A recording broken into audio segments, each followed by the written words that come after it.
All right, everybody, we are back for Prison Reform TV. This is Young Blax, and I am with. Louis P in the place to be. Hey, man, so you already know what it is, man. We're going to go over experiences and insight of my life before prison, during prison, after prison. We're also going to get some experiences from my brother Louis right here, man. So y'all stay tuned. Make sure y'all subscribe to YouTube and hit that bell button so y'all stay notified. Let's get into it. I know you got a lot of insight and experiences as well, man. I know you have some friends and some family members who have also been incarcerated. You know what I mean? So aside from my experiences and with being incarcerated, what are some of your experiences with your family members, your friends that have been incarcerated, and what have you learned from that? Okay, let me tell you. I'm gonna start with my uncle Roy Lee. My uncle Roy Lee, he is in his 70s now. No, he's 80. And Okay. he's real good. He's working.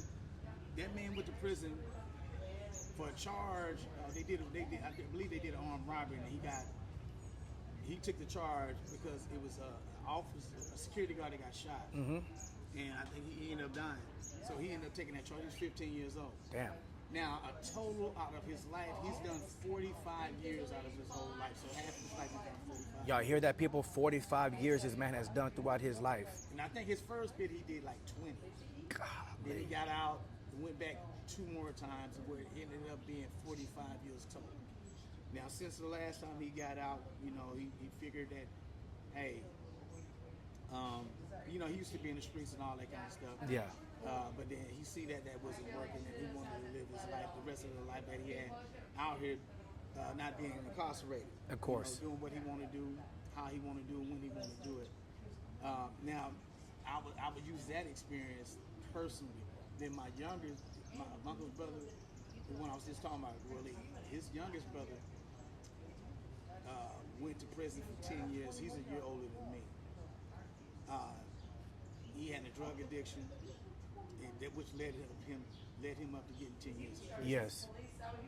So he learned his lesson from that, and now he got his family, and he's a trucker. Plus he has we grew up with horses, so he got about 3 or 4 horses. Yeah. That he take care of, and he's doing well. We keep in contact. I keep in contact with both my uncles. Yes. And then just hearing them talking to them about these experiences that they had, I put myself in some situations where I could have ended up going to prison. Yes. Being out here in the streets with, doing all the street stuff. Now let me ask you this: the situations and the position that you put yourself in to potentially be put in prison, would you say that the influence that your uncles had on your life, would you say that those influences played a factor in you making those decisions? No, matter of fact, are you talking about not to do it, or no, to do it? Like, because you had an uncle. You said he went to prison. He's done 45 years throughout his life. You had another family member who did 10 years. Would you say their influences they had on your life, like seeing the things that they did and being around that environment and having people, seeing your family go to prison, would you say that their influence in your life played a factor in you making those bad decisions and getting into that lifestyle? No. Or is that something you just personally wanted to do yourself? No, it wasn't, because they was in Texas at the time. Well, my older uncle I was saying about, he was in Texas, and then he came here in Omaha. And then my youngest uncle was in Texas, and he came here before he caught his 10. My uncle already did that prison time, and then ended up going back to prison after he left here. Yes. He came up here on the same stuff, and my mom. Let me tell you this: my mom seen that how we was gelling, our relationship was going. She seen that I might have been being swayed that way, which it wasn't. She didn't really wanted me to hang out with him. Yeah. Because she felt like I might have been getting influenced with him. Which and then my uncle, I made the decision to do what I did. He had nothing to do with it, and if I hadn't made the decision, he was supposed to be coming to Omaha to live. Yeah. And then when I went to jail, he ended up going back. Yeah. That's how he ended up going back to Texas. Yes. That's how he ended up getting the 10 years. So what are some meaningful or impactful lessons, whether for good or for bad, that you learned from both of your family members who spent time in prison? What did you learn from them? What are some things that may have told you growing up that always stuck with you? Or what are some things that you may have seen them do that always stuck with you, whether for good or for bad? Well, you know what, I would have to say for good, because it was mostly for good stuff. My uncle was way older than me. what I'm saying? My Yeah. oldest uncle was way older than me, so I wasn't hanging out with him like that until he got out. I think it was the second time he got out when he came to Omaha, trying to change his life. Now that's when I got to spend a lot more time with him. Yes. And then of course over the years, going back and forth to Texas, I got to see him more. And then he already out that. Well, the third time he went, I didn't see him, but then when he got out that third time years ago, I got to hang out with him, and it's a different type of perspective and mindset. Mm-hmm. And then I wouldn't say that the only one I think that might have had an influence on me at the young age I was when my oldest uncle came here. Yeah. Was him. He might have had because I thought he was cool. You know what I'm saying? Yeah. I liked his swagger. Mm-hmm. You know what I'm saying? He was carrying the pistol and all that. But the thing is, I was already in it. Yes. You know what I'm saying? Yeah. I was already in the street, and it might have enhanced it a little bit. Mm-hmm. I'm not gonna say that he really was the one that said, okay, if I was already doing this, I'm not gonna say that he was already that he was the key influence for me. Mm-hmm. Now, I would attribute to my street contribution or my street activity involvements was the neighborhood in Omaha. Before the gangs and all that, it was dance groups. Mm-hmm. When we danced it off, you had all kinds of boxing clubs. You had all kinds of after-school programs. You had home ec, all these programs to keep us occupied. But when we got influenced by certain movies, Scarface, I would say my peers, Colors, and having family from California, places like that influence. We got a real deal influence here. Mm-hmm. You know, they think that we corn hustlers. They didn't know that we the corn hustlers. And then also we was hustlers. Yeah. And I grew up with guys, whether they was a single parent home or not, were taught to go to school, get an education, a trade or something. And at the time you had the school system that had all these things that was, all the programs that they had here available for us as youth. You had the Upper Bound program at Creighton University. You had, you could do tassel corn and make money doing that. Yeah. And then also here they had where you could do telemarketing. Mm-hmm. West Watts Why y'all for youth? Yeah, for the youth. That's great. That's great. Yeah, you could be 15, 16 years old. Yeah. I had a job when I was 14. I worked. I always had a job. I worked at Valentino's. I worked at Chubb's, Finding Foods that's in the neighborhood, not too far away from here. Yeah. I also worked at a couple different grocery stores. I was in the grocery store industry. Yeah. And then it came to a point in my life where things that got hard for my mom, her and my dad, they had separated, and we was finding ourselves having to keep on our PS1, the PS2s, and all that kind of stuff. Yeah, of course. Just to make it by. Yeah, so your immediate environment and immediate circumstances and so played a factor in you making those decisions to go out there Yeah. and get involved in that street life because you I felt thought it was responsible quick as a money- young it was quick man. money and- Yeah. Because we seen lights getting cut off and that kind of Yeah. stuff. Okay. Now, instead of just working more and then contributing, we could have did it that way, but being that young and being a teenager, it seemed like a lot of pressure, and it seemed like this was a faster way for me. Exactly. Now I got into situations, been around gang activity. I got into situations where I got locked up, but the way they caught me, it was against my constitutional rights. Mm-hmm. So I was able to beat it. Beat it, yeah. Okay, and then I had gotten the streets good, and had a pretty good run. And with me, I was like, you know what, man, this ain't the way. Yeah.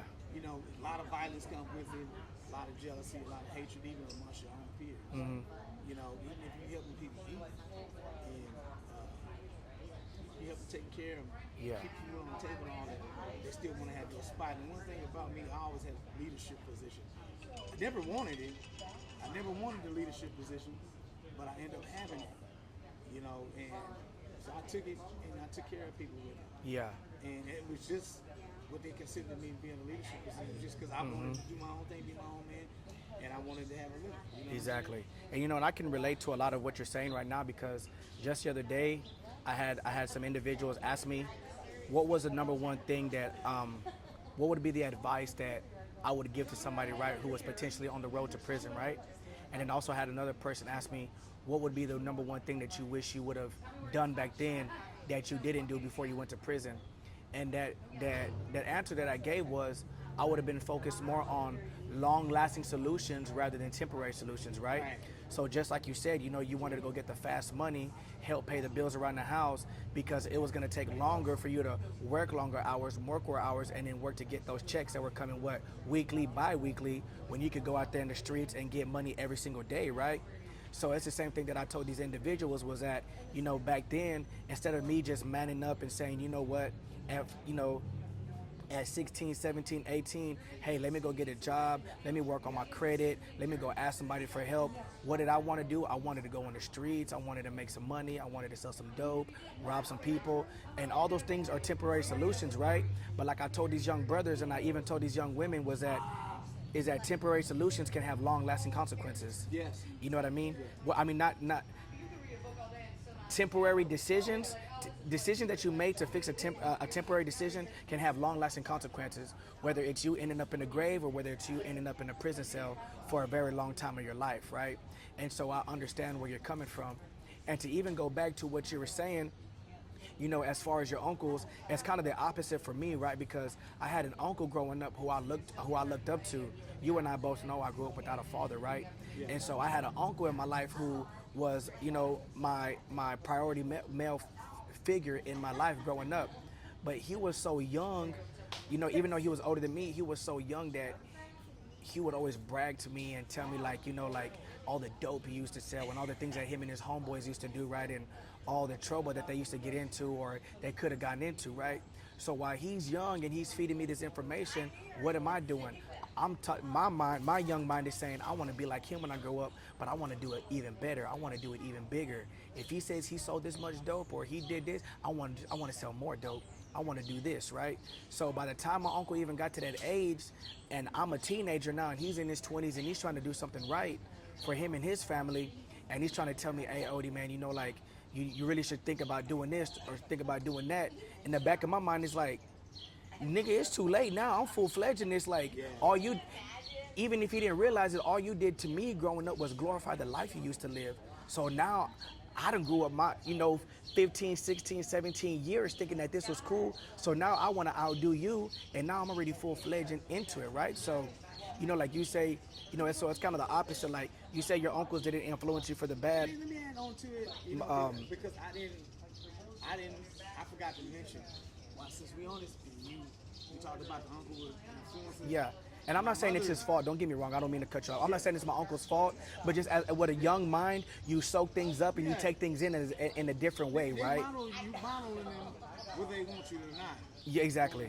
Yeah. When people, that goes back to, what, do as I say, not as I do. Exactly. You can't say that. Exactly.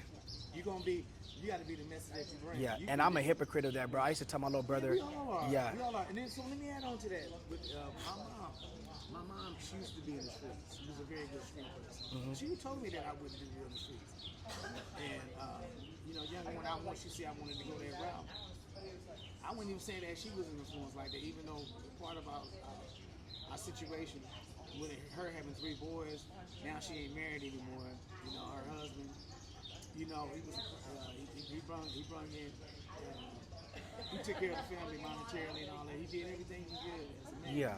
To take care of the household. He was a master craftsman. He was good at building things. He was good at a few different things that he could take care of the family with. None of them, I would say, was influenced me. It was more peer pressure and opportunity. Yeah. And then another thing that I want to say is that either my thing is you in the street, you go all out or none at all. Exactly. And I seen when people would do that, and they would keep having the same barriers, stumbling blocks, Yeah. get caught up or whatever, doing prison time.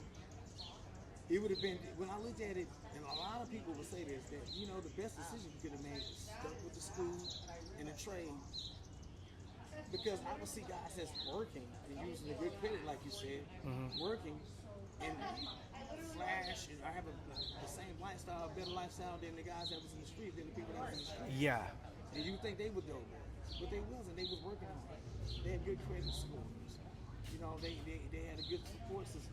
They might have been married and their wife, and their husband and wife, and they're making things work out for the family. Yeah. With the joint income. Exactly. Now that could be the situation. When I saw that, I was like, am I spending time in the streets? And I really wasn't going hard when I was playing around in the snow. I could have, but I was scared of what the consequences of Yeah. it.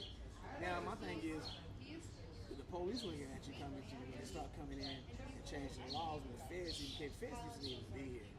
They weren't even located in Omaha. You know, when the drug wars came here with us, my peers and the gangs, they came.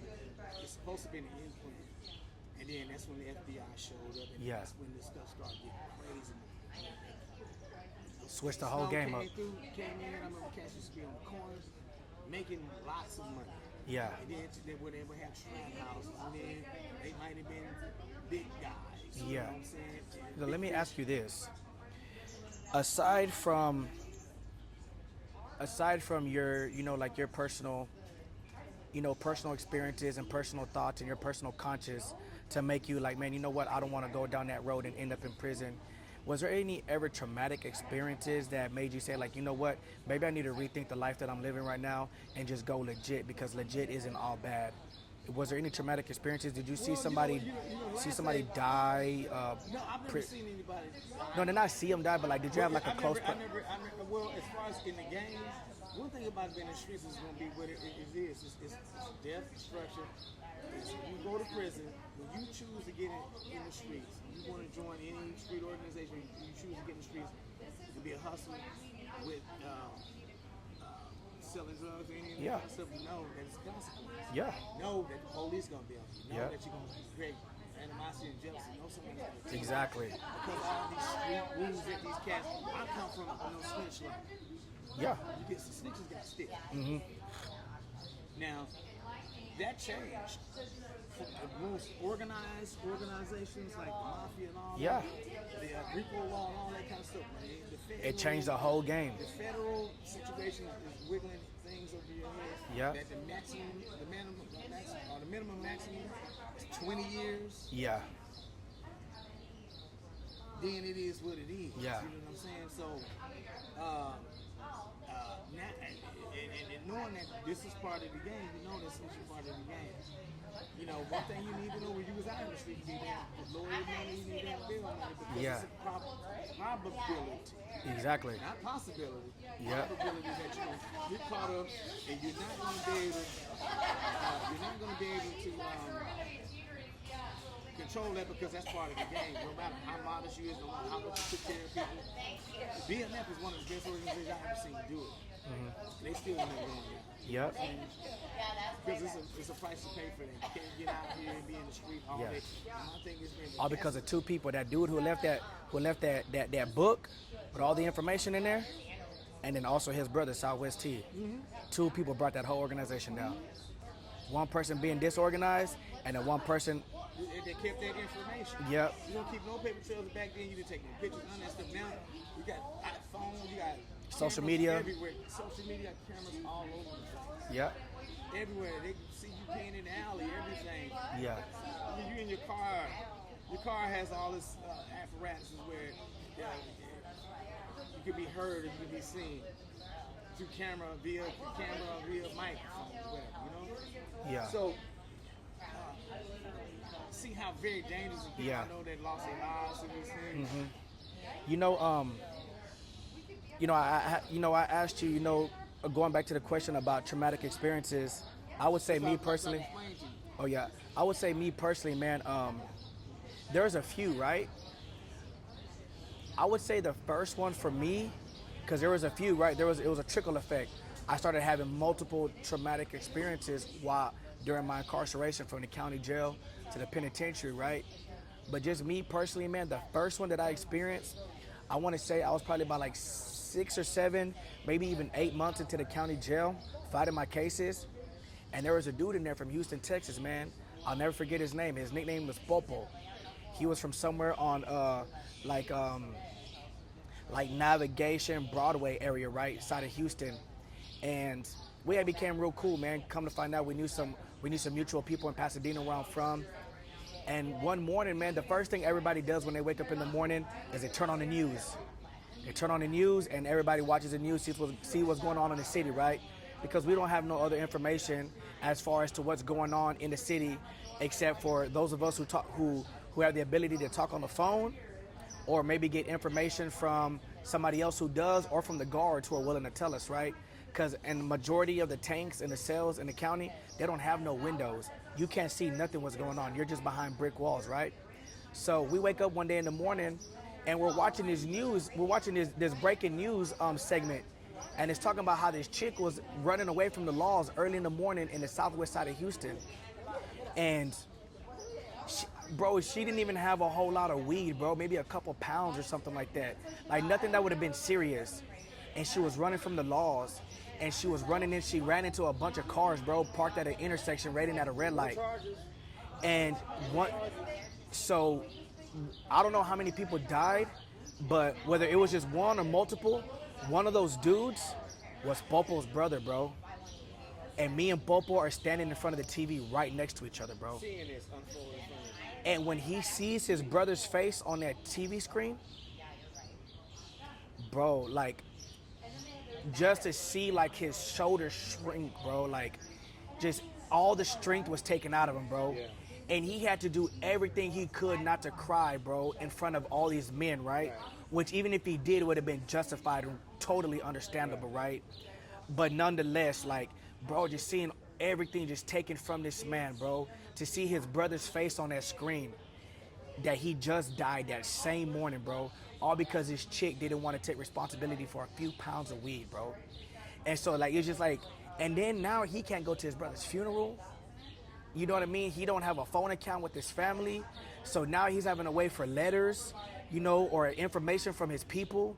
So just to, like, man, like, it's crazy, bro. Like, you know, like, on the outside looking in, me is just like, bro, do I really want to continue being in this position to where people that I love are dying and I can't make it to their funerals?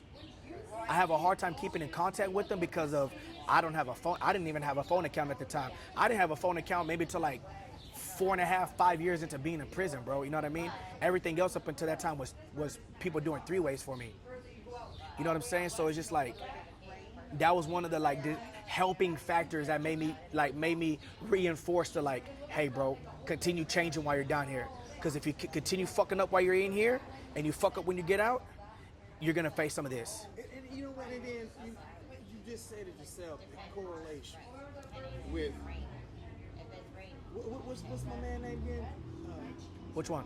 The OG you talking about? It's when he's seen his family member get killed. Oh, Popo. Popo. Yeah. You seen the correlation with us and the girl. Now we don't in our minds. Okay, I was always taught not to hustle at home. Where you lay your head at. Exactly. You know what, man?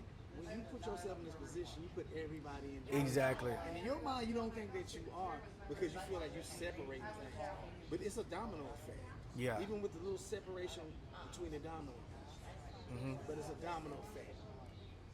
So what you do affects others. Yeah. Even when I wave my hand like this, Yeah. by signs it could disrupt the butterfly's way up. Flight. Yeah, like the butterfly effect. Yeah, you know what I'm Yeah, saying? exactly, yeah. It could disrupt the Yeah. flight. And so in Popo's instance, you know, even if he didn't necessarily have, you know, some can argue he did, some can argue he didn't. Let's just say he didn't have nothing to do with his brother's death, right? But he had something to do with the fact that he put himself in position to be locked up and not be able to be there for his family in this time of mourning and this time of distress, you know what I mean? Yeah. And now all your family not only has to deal with the fact that, okay, they just lost this young man due to some chick running from the laws, but now they have to deal with the fact that you're not able to be around for the funeral, partake in the saying goodbye. Did he have children? I believe so. I don't want to say he did or he didn't. I don't know, but he was a well-known breakdancer around Houston. So like a big part of the breaking community and dancer community and the YMCA and the Houston, a lot of people knew him, right? So it was just like all he did, you know, he was one of the dudes who spread positivity and was involved in some good stuff in the world, right? And now his brother is having to mourn the loss of him while being incarcerated, right? And another instance, man, I was at Roach Unit, I want to say like in 2016, 2017. I was sitting outside my cell with my cellie. My cellie at the time was a dude from Dallas named Screech. He was a white dude. Everybody called him Screech because he looked like Screech from Saved by the Bell. Saved by the Bell, Yeah. one of my favorite shows. And I got a letter, man. You know, we're chilling, and you know, a guard comes by and passes me my mail. He's like, "Oh, Sally, you know, you got some mail. Who we get mail from?" You know, just shooting the shit. I'm like, "Oh man, my mom wrote me." He's like, "All right, cool." And so anybody that knows me, bro, like my cellies from prison or anybody out here in the world, they know me and my mom got a very close relationship, right? And so I start reading this letter, dude, and you know, it starts off as the usual, like, "Hey, mijo, how you doing? I hope everything's okay. The family is doing good, this, whatever," right? And then, like, in the middle of the letter, my mom's like, "You might want to take a seat, take a seat, because I have something to tell you, and I want you to be prepared for it." Automatically, bro, I know it has something to do with death. Somebody died. You know what I mean? She goes, "I'm sad to inform you, but SB's dad died." SB is one of my co-defendants, and he's my best friend, right? And she told me his dad died. He died in his house. You know, gave me all the rundown of his dad dying, and then she goes, she already knows how I'm gonna feel. She knows that I'm gonna feel responsible for leading my co-defendant down that wrong path, right? Because I'm the older one. Him and my little cousin, they looked up to me. If I did good, they did good. If I did bad, they did bad, you know? And so, dude, I remember, bro, reading that letter, bro, and I'm standing on the wall, and I just hit the ground, bro. I hit the ground, and I covered my face, and it took every bit of power and strength in me to not cry in front of everybody out there in that day room, bro. And everybody's looking at me, bro. I can just feel all the eyes on me like, "Damn, what's wrong with Shorty?" Like, I'm just always so happy and spreading light to everybody, bro. And now everybody sees me on the ground holding my face. I told the guard after count time, like, "Hey, man, I know y'all don't open the doors till after count time, but I just got some news about somebody dying. Can I please go in my cell so I can have some time to myself?" The guard let me in. I went in there, bro, and bawled my eyes out, bro. Because now I know what my little co-defendant, my little best friend, is gonna have to go through. You know what I'm saying? He's gonna have to go through the fact of hearing his father die, you know what I mean, and not having the opportunity to go to his funeral. You know what I'm saying? So now, if I'm thinking I got it bad, if I think I don't feel bad for leading him down this road, imagine how bad he feels knowing that he's not gonna be able to go to his funeral, knowing that his mother's out there dealing with the death, his brothers, his sisters. So that's something that, you know, like, you and I have spoken about plenty of times off camera, you know what I mean? Like, the domino effect that happens when we put ourselves in these positions to go to prison, to be locked up, and how our families are affected by this, you know what I mean? Especially as men in the family, you know what I mean? I was the man of my family as far as being an older brother, one who set the tone, one who everybody always looked to for motivation or inspiration, and now I've taken that away from them by getting myself incarcerated, you know what I'm saying? And so, yeah, though, it's real, brother, man. There's gonna be some traumatic experiences. Now, whether it's enough for you to change or not is up to you. And before we wrap up the segment, man, I got one last thing to say, right? And back to what we're saying, whether whatever you face is enough for you to change or not, right? And so, and I think I may have told you this before, but I heard a brother talk about this one day, and in some religious class that we had while we were in the county, right? And he told a story about how his grandma used to tell him growing up that whether it was a true story or not, or whether it was a parable or whatever, but it was a story of a little boy and a mother who would walk to the store every day, right, and walk back home.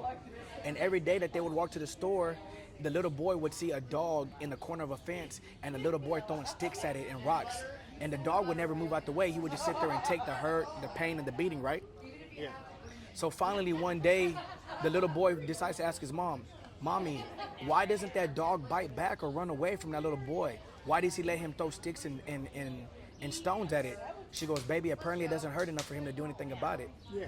And so, and he paraphrased that, and made that parallel to whatever you're going through, man, whether it's going through prison, whether it's seeing your loved ones die, whatever it is, if it's not enough for it to change you, then that's on you. You know what I mean?